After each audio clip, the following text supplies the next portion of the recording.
जी जी। तो मैं उस टाइम पर वो अपनी सोसाइटी में वो रामलीला वगैरह चल रही है उसमें था, तो वो पता ओके। ही नहीं लगा आवाज आवाज में जो है। अच्छा अच्छा। तो फिर रात को करीब 11:30 बजे आए तो बहुत लेट हो चुके थे, तो इसीलिए फिर मैंने कॉल नहीं किया।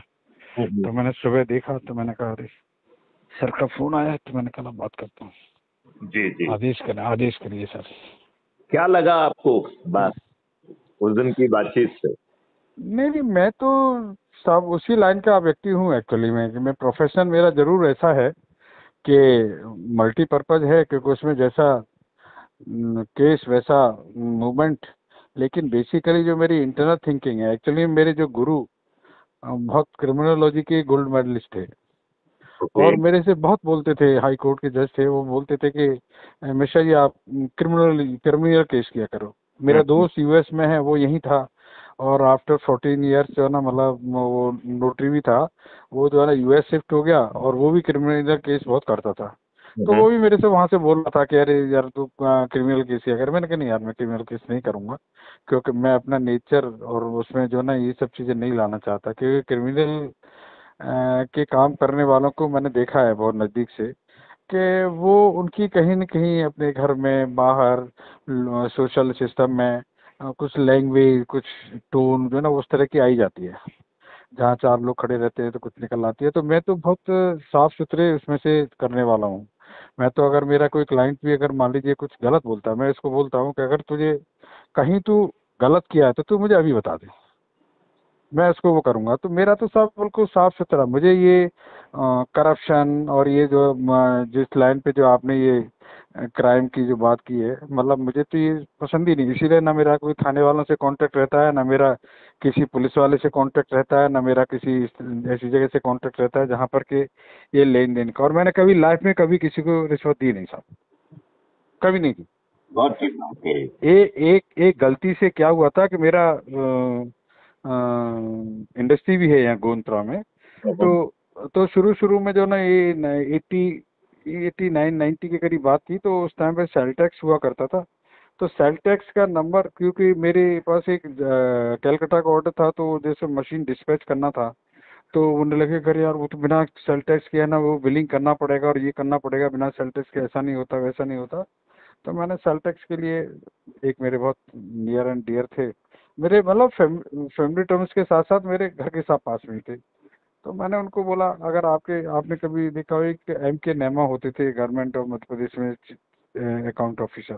तो उनका ही भतीजा भतीजा था, वो सेल टैक्स का काम होता था। मैंने कहा यार गुड्डू यार मेरे को सेल टैक्स नंबर चाहिए, तो बोले हाँ जी दे देंगे, कोई बात नहीं है करके। और फिर वो जब अब चूंकि होता क्या है कि अगर जैसी आपकी रिक्वायरमेंट है, फिर आदमी वैसी बात करने लगता है।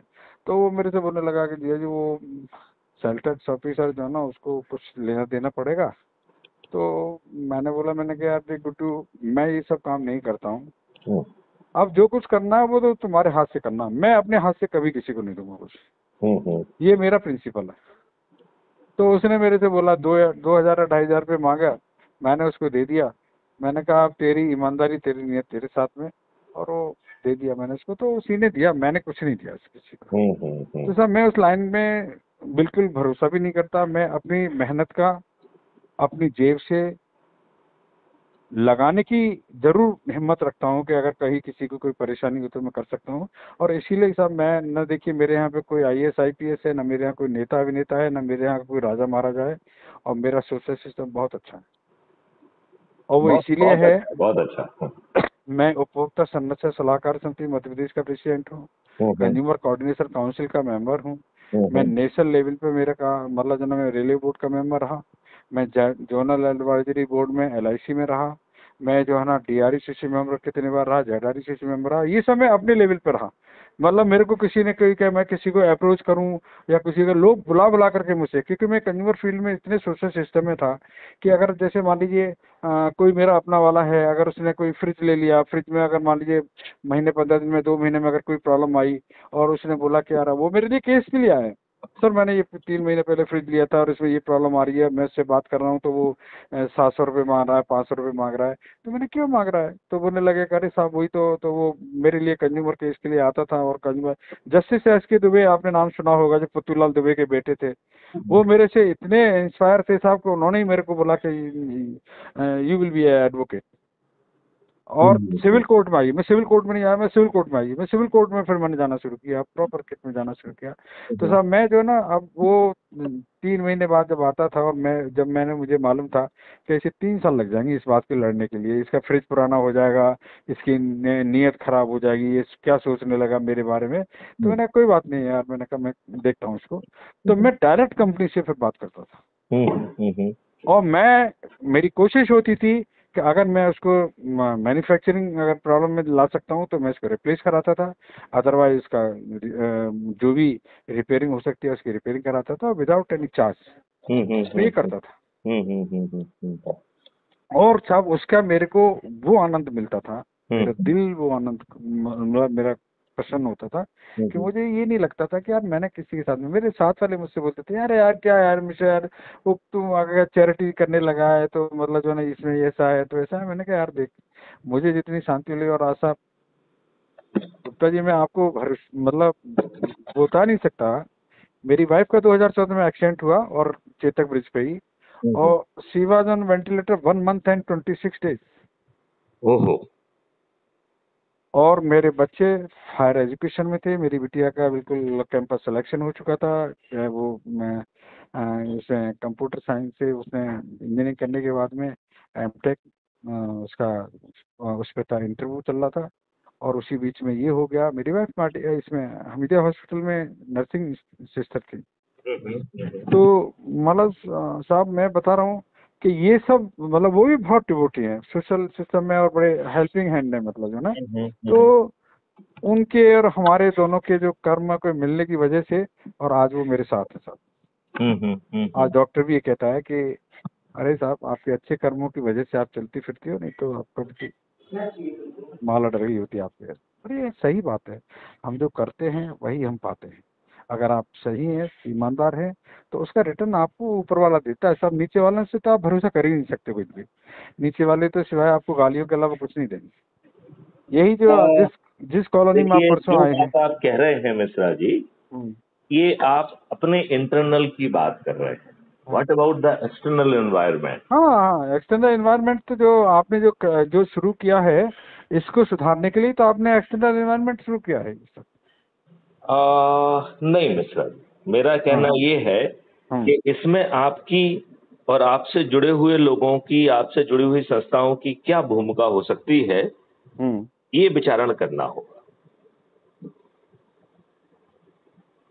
हाँ सही बात है, क्योंकि देखिए अल्टीमेटली डेमोक्रेसी में it's the number which makes the difference. यदि आप मुझे ध्यान से सुने होंगे तो मैंने कहा है कि ना आपको धरना देना होगा, ना जुलूस निकालना होगा, ना किसी का पुतला दहन करना होगा, न कोई इलेक्शन लड़ना होगा, न कुछ करना होगा, वो सब। और हमने ये भी कहा कि आपको ना अपना सोच बदलना है, ना चिंतन बदलना है, ना क्रियाकलाप बदलना है, और आपको महापरिवर्तित भारत मिल जाएगा। हालांकि आपका सोच चिंतन और क्रियाकलाप जब आपका इकोसिस्टम बदल जाएगा तो वो अपने आप बदलने लगेगा। मतलब वो अपने आप बदलेगा, उसके लिए आपको कोई कॉन्शियस प्रयास नहीं करना पड़ेगा, क्योंकि आपका इकोसिस्टम, आपका नियम कानून, आपका सिस्टम आपको ज्यादा गलत करने का लीवे ही नहीं छोड़ेगा। तो लेकिन हमारी ओर से हम आपके ऊपर कोई वो नहीं डाल रहे हैं कि आपको ये करना पड़ेगा या ये करना पड़ेगा, आप ऐसा करिए, कोई टारगेट या कोई वैसा। हाँ, आप मेडिटेशन करिए, आप जाके जो है ना वो मंदिर में प्रार्थना करिए, हवन कराइए, या ये फलाना करिए, ये हमारी तरफ से कुछ नहीं है, ठीक है ना। हम बड़ी सिंपल बात कह रहे हैं कि एक चीज आपको सोचना पड़ेगी, और वो ये है कि क्या आपको अच्छा भारत चाहिए कि नहीं चाहिए। क्योंकि हम में से बहुत सारे दुष्ट लोग ऐसे हैं जिन्हें अच्छा भारत नहीं चाहिए। वो कहते हैं हम तो खुश हैं जो कुछ भी है, जो चल रहा है वो ठीक है, हमारे हिसाब से ठीक है। आपके हिसाब से भी ठीक है। हाँ नहीं, वो ये कहते हैं कि हम जो चल रहा है ना वो हमारे हिसाब से ठीक है, ऐसे चलने दो। क्योंकि बेसिकली क्या है, वो उसको अब ये जो जिस सिस्टम की हम बात कर रहे हैं उसमें न वो जाना चाहते हैं, न वो कोशिश करना चाहते हैं, ये चाहते ही नहीं है। नहीं, उनको कोई कोशिश करना ही नहीं है, हम तो केवल उनके चाहने की बात कर रहे हैं। तो उन्हें जानते क्या लगता है कि वर्तमान दुर्व्यवस्था में वो खूब रोटियां सेक रहे हैं, उनका तो भला ही हो रहा है, राइट। सही बात। तो मेरा ये कहना है कि ऐसे चंद लोग होंगे उन्हें अपन किनारे कर दें। भाई जिनको नहीं चाहिए उन्हें अपने समय का इंतजार करना दीजिए। यदि उन्हें आज की दुर्व्यवस्था में, आज के अपमान में, आज के उत्पीड़न में, आज के जो है ना गाली गलौज में, आपके आज के जो है ना झूठे मुकदमों में, यदि वो उन्हें उनकी आत्मा प्रसन्न हो रही है, तो मिश्रा जी आप सहमत होंगे कि उसे उसकी आत्मा से की प्रसन्नता से दूर रखने का हमें और आपको किसी को हक नहीं है। उन्हें वर्तमान दुर्व्यवस्था का आनंद जितने समय तक वो और लेना चाहते हैं उन्हें लेने दिया जाए। क्या कहना है मैं तो आपका? सर बिल्कुल जो आप कह रहे हैं, मैं तो सर आपके जो पहला सेंटेंस था हाँ जुडिशरी के बारे में हाँ हाँ। जो आपने कहा था, मैं तो वहीं से समझ गया था कि आप बिल्कुल जो मेरी सोच है उसी पे आप बात करने वाले हैं।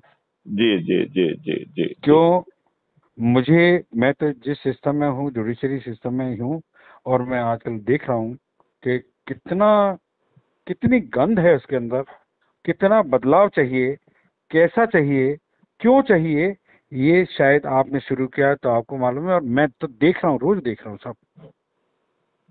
तो मैं आपसे यही कहना आज चाहता हूँ। से सर, आज से हो गए करीब 15-20 साल हो गए होंगे शायद, आई थिंक, मेरे हिसाब से।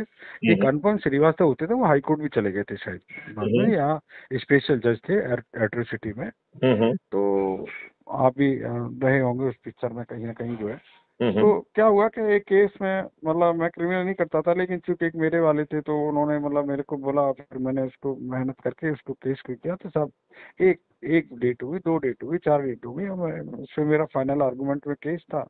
तो मैंने, अब वो जज साहब मेरे से बोलने लगे कि अच्छा ऐसा करिए वकील साहब, आप सुना दीजिए। मैंने कहा सर देखिए, सिस्टम तो ये नहीं है, जब तक सामने वाला नहीं हो। और वो ब्लाइंड सपोर्ट मेरे को बार बार लग रहा था कि ये ब्लाइंड सपोर्ट क्यों कर रहा है, ये क्यों नहीं, एक जज को जो पावर होना चाहिए वो क्यों नहीं यूज करता जज की पावर, कि तू क्यों नहीं होना चाहिए भैया, सुबह 11 बजे क्यों नहीं होना चाहिए, पक्षकार को 11 बजे होना चाहिए, एडवोकेट को 11 बजे होना चाहिए, और क्यों नहीं होना चाहिए। आज तेरे पास काम है, दूसरे दिन लगाइए ना आप, तीसरे दिन लगाइए, डे बाई डे लगाइए ना केस को, क्यों नहीं लगाते साहब। वो नहीं चाहता है। और आफ्टर ऑल ये हुआ कि साहब मेरे को ये लगा, मैंने कहा अरे यार ये केस, क्योंकि मैं भी अपने पक्षकार को भरोसा दिलाता ही था कि अगली बार में होता है, अगली बार में हो जाएगा, ऐसा होगा वैसा होगा। तब मैंने जो है ना उसको सुनना, मतलब अपनी फाइनल आर्गुमेंट सुनाना शुरू किया। वो महाशय जी बीच बीच में मेरे को काउंटर करने लगे। एक बार किया, 2 बार किया, तीसरी बार किया, मेरा फाइनल होने वाला था। तो मैंने बोला, मैंने कहा सर मुझे ऐसा लग रहा है कि उसको जरूरत क्या है, उसके एडवोकेट को या उसके आपके पक्षकार को, अपोजिट पक्षकार को आने की जरूरत ही नहीं है, क्योंकि उसकी तरफ से आप मेरे हिसाब से तो आप लड़ रहे हैं। और मैंने कहा सर ऐसा है, आप ऑर्डर करके देखिए। और मैंने लिया, फाइल उठाई और मैं चल दिया। तो मेरे से बोलते हैं कि यू आर कॉन्फिडेंट, मैंने कहा yes I am not over confident, आप ऑर्डर करिए सर, मेरे पास बहुत रास्ते हैं। और मैं साहब आगे सब उस बंदे से निकाल के, और साहब 7वें दिन उसने मेरे को बुलाया, ऑर्डर मेरे फेवर में हुआ। और फिर मेरे से बोलता है कि वकील साहब उस दिन आप थोड़ा सा हाइपर लग रहे थे। मैंने कहा देखिए साहब, आपको सुनने का अधिकार दिया है, आपको मुझे काउंटर करने का अधिकार नहीं दिया, आपको पक्षकार को भी काउंटर करने का अधिकार नहीं दिया। आप दोनों को सुनेंगे, आपको जजमेंट का अधिकार दिया, जो आपको करना है वो करिए, उसमें हम कुछ नहीं बोलते। लेकिन अगर उसमें मान लीजिए आपको अगर रिटन आर्गुमेंट दे दिया है, तो मैंने कहा आप उसको काउंटर करेंगे, आप उससे जस्टिफाइड करेंगे, पॉइंट टू पॉइंट जस्टिफाइड करेंगे। अदरवाइज मेरे पास तो बहुत सारे रास्ते हैं अभी इसके ऊपर, बनाई इसीलिए कोर्ट। और साहब मैं फिर वो मेरे को बहुत समझाए, तो बोलने लगे कि नहीं नहीं, वो मेरे को बाद में ऐसा लगा वैसा। मैंने कहा साहब देखिए, अकेले में उसने मेरे को अपने चैम्बर में बुला करके ये सब चीजें बोली। तो मुझे लगता है कि कई बार अगर हम सही हैं साहब, तो कहीं ना कहीं किसी न किसी को फीलिंग तो होती है कि नहीं यार हम कहीं ना कहीं गलत हैं, इसीलिए हमारे सामने पॉइंट रखते हैं। ये बताइए मिश्रा जी, हम कब तक जो है दूसरे की फीलिंग और का इंतजार करते रहेंगे? और आजादी को 77 साल तो हो गए हैं, सिचुएशन बद से बदतर हो रही है। हम जो फिजिकल प्रोग्रेस कर रहे हैं उससे हमें खुशहाली की जगह तनाव मिल रहा है, बदहाली मिल रही है सर, बदहाली मिल रही है, तनाव मिल रहा है, घर में जो है विघटन हो रहा है, चारों तरफ जो है नेगेटिव चीजें हो रही हैं। तो यदि एक साधारण सा उपाय बता रहे हैं, उस उपाय में आपको कुछ नहीं करना है, केवल अपने से जुड़े लोगों को साथ में बैठकर जो वीडियो आपको लगता है कि मैथिली गुप्त का आपकी आत्मा के ज्यादा नजदीक गया है, उसको साथ में बैठ के देखना है। सामने वाले से पूछना है कि भाई साहब आप कहाँ तक सहमत हैं, आपको अपना बच्चों को अच्छा भारत चाहिए कि नहीं चाहिए। यदि आपको अच्छा भारत चाहिए तो ये आपको 10वें दिन मिलना प्रारंभ हो जाएगा। बस आपको छोटा सा संकल्प और शपथ लेना है।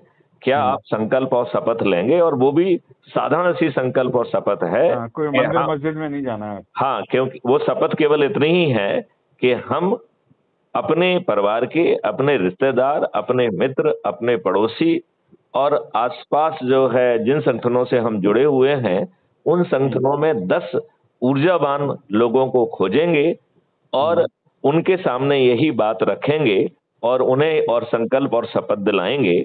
और संकल्प और शपथ के तहत crime free Bharat YouTube channel को सब्सक्राइब करेंगे, एक वीडियो कम से कम प्रतिदिन जरूर देखेंगे और जिन 10 लोगों को हमने संकल्प और शपथकृत किया और उन्होंने शपथ लिया है कि वो भी आगे 10 को जोड़ेंगे, तो इस बात पे हम ध्यान रखेंगे कि उनके पास उन्होंने जो है ना क्राइम फ्री भारत ऐप को डाउनलोड कर लिया है, उन्होंने आगे 10 लोगों को जोड़ दिया है।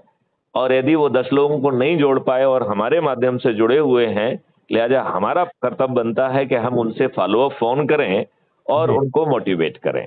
यदि हमें कहीं ये महसूस होता है कि वो उनकी रुचि नहीं है, तो उनकी जगह 11वें 12वें 13वें और व्यक्तियों को खोज लिया जाए। आदमियों की तो कमी है नहीं। कभी भी उसमें नहीं लगता कि अगर मान लीजिए कोई, अगर अपन जिसको बोल रहे हैं अगर उसको नहीं समझ में आ रही है, यानी हमारी बात से सहमत नहीं है, तो हमें उसको इंसिस्ट करने की जरूरत नहीं है। हम तो अगले वाले को देखेंगे। ये तो वो चीज है कि हम एक अच्छा चीज चाह रहे हैं, अच्छा चीज मांग रहे हैं, अच्छी चीज के लिए आपको प्रयास कर रहे हैं, तो उसमें दिक्कत आपको अच्छी चीज दे रहे हैं जो आपके चुने हुए नेता आपको 77 साल में नहीं दे पाए। मतलब केवल हम प्रयास नहीं कर रहे हैं, गारंटी से देंगे। और उसके लिए यदि जो ये पूरा मॉडल है वो कह रहा है कि साहब हम 9 दिन में 100 करोड़ हो जाएंगे, और 9वें दिन जो 90 करोड़ लोग जुड़ रहे हैं उनके पास और जोड़ने के लिए कोई दिन है नहीं। लिहाजा 100 में से 90 करोड़ लोगों को संकल्प और शपथ तो लेना है, प्रयास भी करना है। इसके बावजूद भी यदि वो एक भी व्यक्ति को नहीं जोड़ पाते हैं तो उन्हें मायूस नहीं होना है, क्योंकि ये मॉडल फिर भी काम करेगा। मैंने तो साहब लगभग शायद कल तक मैंने शायद 10 लोगों को कर दिया है और उनको बात भी नहीं मिश्रा जी, ऐसे नहीं करना है। नहीं, और मैंने उनसे बात की, उनको समझाइश में भी रखा, उनकी सोच भी सब सुनी, अपनी सोच जो थी वो बताई, लेकिन शायद आप उनसे वीडियो पे बात क्यों नहीं करते हैं? नहीं उससे जानते क्या फायदा निकलेगा? उससे फायदा निकलेगा दूसरी बार वीडियो पे बात करिए, क्योंकि उसको उनसे कहिए कि ऐसा वीडियो रिकॉर्ड हो रहा है और ये मैथिली शरण गुप्त जी के पास भेजा जाएगा, इसे crime free Bharat YouTube channel पर पब्लिश भी किया जाएगा, जिससे आप जैसे प्रश्न किसी दूसरे के दिमाग में होंगे तो उनका जवाब भी जो है ना उनको मिल जाएगा। ठीक है ना? ठीक।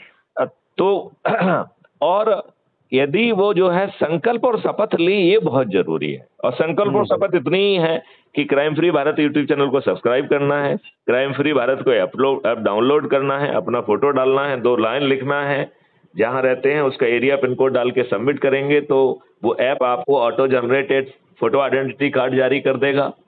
आप उसी ऐप के प्रोफाइल में जाकर अपने फोटो आइडेंटिटी कार्ड के नीचे लिखा हुआ है शेयर ऑन व्हाट्सएप, आप उसे व्हाट्सएप पे शेयर कर दीजिए।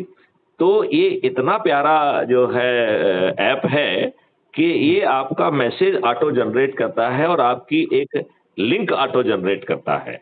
जिनको आप भेज रहे हैं, जो व्यक्ति उस लिंक से जुड़ेगा उसका आपको 100 नंबर मिलता है।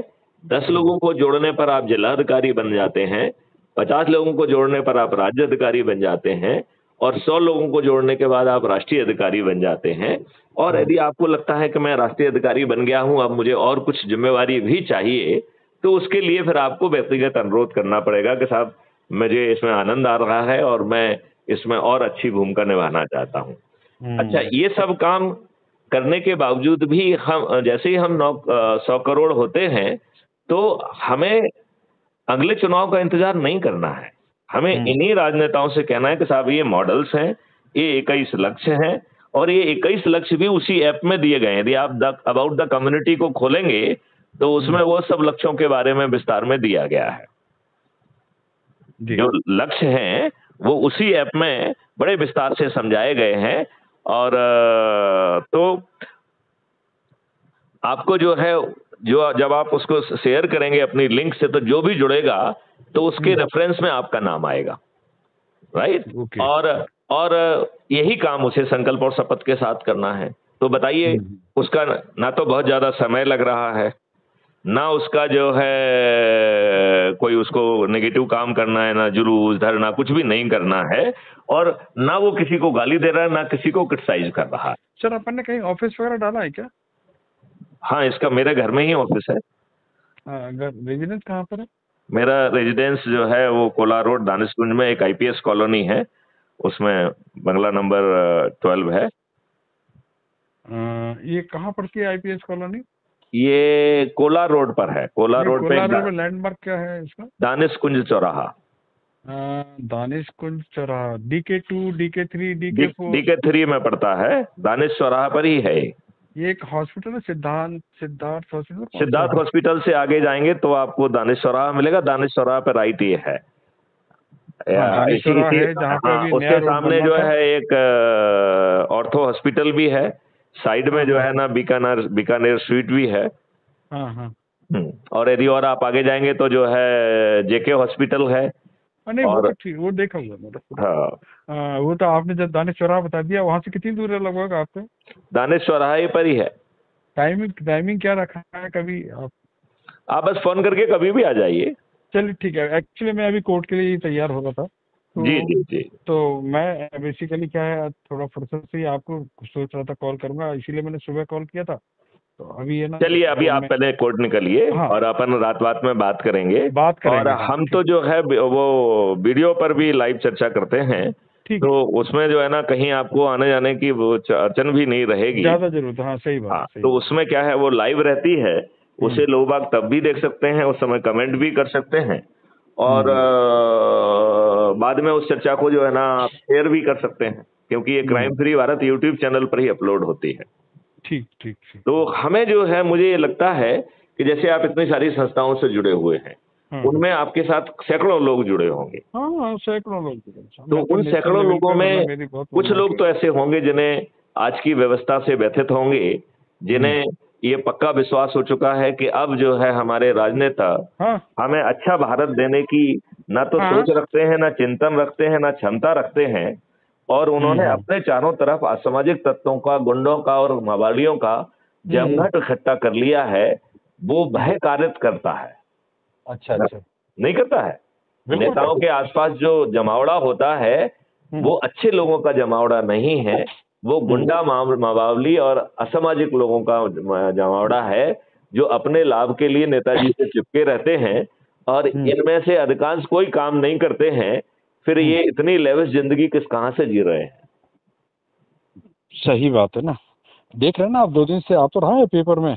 हाँ 1418 करोड़ का जो है ना, वो कितना बड़ा जो है ना, मतलब सब, मतलब ये क्या, उसको कैसे मिल गया, जगह कैसे मिल गई, कौन था इसमें, ड्रग्स की जो है ना, कितने लोगों को बर्बाद किया इसने, ये क्या इसमें सभी जो पूरा चेन है जो इसकी, जिसने इससे मिलाया, उसने उससे मिलाया, उसने उससे मिलाया, तो क्या यही तो क्राइम करने वाले लोग हैं ना, यही तो क्रिमिनल। मैं तो ये कह रहा हूँ मिश्रा जी, यदि ये सब चीजें आपको नहीं सोचना है, और मैथिली शरण गुप्त ने इसके लिए मॉडल बनाए हैं, और आपको पक्की चीज खिचड़ी मिल जा रही है खाने को, और आपके बच्चों को अच्छा भारत मिल जा रहा है, तो हम बहुत ज्यादा विवेचन में क्यों पड़े? देखिए, हम हवाई जहाज में बैठते हैं, क्या हमें मालूम होता है कि हवाई जहाज कैसे चलता है?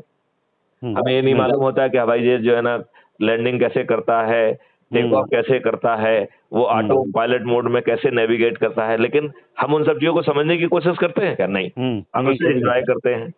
यदि हम रेल में चल रहे हैं तो रेल कैसे चल रही है, उसका इंजन कैसे जो है ना, कहाँ से इलेक्ट्रिसिटी से एनर्जी ले रहा है, कैसे जनरेटर काम कर रहा है, इस सब चीजों में पढ़ते हैं क्या? नहीं पढ़ते हैं, बिल्कुल नहीं पढ़ते। जिस कमरे में हम बैठे हुए हैं, जिस कोच में हम बैठते हैं, उसमें एसी चल रहा है, वो एसी वहाँ कैसे चल रहा है, बिजली की क्या व्यवस्था है, कहाँ पे क्या लगा है, कहाँ टेम्परेचर कंट्रोल है। कभी ठंडा लगती है तो कोच अटेंडेंट से कहते हैं भैया टेम्परेचर ठीक कर दे। यही कहते हैं कि नहीं कहते हैं? बिल्कुल तो बिल्कुल सही। आम आदमी को उन पेचीदगियों में जाने की जरूरत नहीं है जो मैथिलीशरण गुप्त ने आपके लिए कर दिया है। जी। तो यदि एक छोटा सा काम करके, अच्छा दूसरी बात यह है कि इस मॉडल में यदि आज के राजनेता नहीं मानते हैं तो आपके पास वो विकल्प बन रहा है, जब आप इनको पराजित करते हुए खुद जो है ना पार्लियामेंट में बैठ पाएंगे, और उसके लिए ना टिकट के लिए आपको पैसा खर्च करना है, ना ही आपको खुद जो है अपने लीफलेट छपवाना है, ना होर्डिंग छपवाना है। क्यों? क्योंकि जो 100 करोड़ लोग हैं वो उल्टा संकल्प और शपथ लेंगे कि 21 महालक्ष्यों के लिए और 5 मौलिक अधिकारों के लिए मैं मिश्रा जी को, जो हमारे चंद्रगुप्त हैं, उन्हें विजयी बनाऊंगा। तो मिश्रा जी को किसी के दरवाजे पे वोट मांगने जाने की जरूरत होगी क्या? सही बात। और ऐसी स्थिति में जब पूरे 543 लोग जीतेंगे, इसका मतलब है किसी भी राजनीतिक पार्टी का एक भी राजनेता नहीं जीतेगा। बिल्कुल। तो यदि ऐसा होने वाला होगा तो ये राजनेता तो बहुत होशियार लोग हैं, ये कहेंगे भैया जो है ना इस रास्ते को बदलो, जो हम ही क्यों क्राइम फ्री भारत से ना जुड़ जाए, हम ही क्यों जो है ना लोगों को ना जोड़े, हम तो इतने लोगों से जुड़े हुए हैं। तो यदि वो इसमें जुड़ते हैं तो अपने हाथ और स्ट्रांग होंगे, और वो जो है ना चूंकि अधिक से अधिक लोगों को जोड़ेंगे तो चंद्रगुप्त भी बन जाएंगे। यदि और मेहनत करेंगे और अधिक लोगों को जोड़ेंगे तो 82 में आ गए तो केंद्रीय मंत्री बन जाएंगे। आप बताइए, इस सिस्टम में तो उन्हें किसी के सामने हाथ नहीं जोड़ना है, ना पार्टी हाईकमांड से, ना उन्हें जो है ना टिकट के लिए पैसे देना है, और ना ही किसी के हाथ पर जोड़ना है। तो ये विकल्प वर्तमान नेताओं के माध्यम से अच्छा भारत देने के लिए आपको एक अवसर दे रहा है, नेताओं को एक अवसर दे रहा है। और यदि वो नहीं करते हैं तो उन नेताओं को सर्टेनिटी के साथ पराजित करते हुए आपको आपके ही माध्यम से, देखिए इसमें लोगों को जोड़ना किसके हाथ में? आपके हाथ में है। बिल्कुल। लोगों को जोड़कर मेरिट लिस्ट में आना आपके हाथ में है जी। यदि आप मेरिट लिस्ट में 543 के आ जाते हैं तो टिकट आपके घर पे पहुंच जाएगा। जब जो है इस ऐप से जुड़े हुए लोग होंगे उनको एक लाइन में कहा जाएगा कि साहब ये लिस्ट है चंद्रगुप्तों की, इन्होंने इतने लोगों को जोड़ा है, ये मेरिट लिस्ट है, लिहाजा इनको टिकट दिया जा रहा है। आपको जब तक जो है ना आपका वोटिंग डेट नहीं आएगी, आपको छत पे चढ़ के थाली बजा कर दीपक जला के इनको जो है ना शपथ लेना है, और जिस दिन वोटिंग होगी ईवीएम मशीन पे जाके इनको आपको वोट देना है। तो वो लोग चंद्रगुप्त को वोट नहीं देंगे, वो अपने आप को वोट दे रहे हैं, अपने बच्चों को वोट दे रहे हैं, 21 लक्षों को वोट दे रहे हैं, महापरिवर्तित भारत को वोट दे रहे हैं। आपको इतनी आसानी से और कहां पे जो है ना ये वो मिल रहा है, जबकि सभी राजनीतिक पार्टियां एक ही छत्ते बट्टी की जो है ना हैं, कोई भी आपको अच्छा भारत नहीं दे रहे हैं। और अच्छा भारत तो छोड़िए, ये आपको अच्छा राजनेता नहीं दे रहे हैं। चलिए मिश्रा जी, आपको निकलने में समय हो रहा है, आप निकले। हाँ सर। और जाने के पहले आप अपने साथियों को, अपने जो लोग आपके साथ रहे हैं उनको क्या संदेश देना चाहेंगे? क्योंकि हमारी सभी वार्तालाप रिकॉर्डेड होती हैं और वो crime free Bharat YouTube channel पर अपलोड भी होती हैं। तो मैं चाहूंगा कि एक संदेश आपकी आवाज में आपके लोगों तक पहुंचे। कल या परसों तक वो अपलोड भी हो जाएगा, तो आप उसे अपना जो संवाद है इसको ही अपने लोगों को भेज सकते हैं। तो वो उस बात को विस्तार में सुन पाएंगे, जान पाएंगे, और मुझे लगता है कि फिर हमें कन्विंस करने की जरूरत नहीं रहेगी। उस वार्तालाप को सुन के काफी कुछ अपने आप ही कन्विंस हो जाएंगे। बिल्कुल बिल्कुल सही बात है। तो आप एक अच्छा सा संदेश दे दीजिए। मेरा तो ये मानना है सर, जो जिस हम क्राइम फ्री भारत के लिए जो हमारा एक मिशन जो शुरू हो रहा है, उसमें मैं भी ये चाहता हूँ कि मेरे जो साथी लोग हैं वो उसमें जुड़ें, वो उससे मतलब जो ना मनन करें, और उसके ऊपर जो है ना वो अपने विचार रखने के साथ साथ वो हमारे भारत के लिए एक अच्छा एक संदेश दे करके उसको मजबूत बनाए। बस यही मेरा संदेश है। बहुत सुंदर, बहुत सुंदर। फिर हम लोग बाद में बात करेंगे। अभी आप अपना कोर्ट कार्य कर लीजिए। जय हिंद, जय भारत, वंदे मातरम, जय गुरुदेव।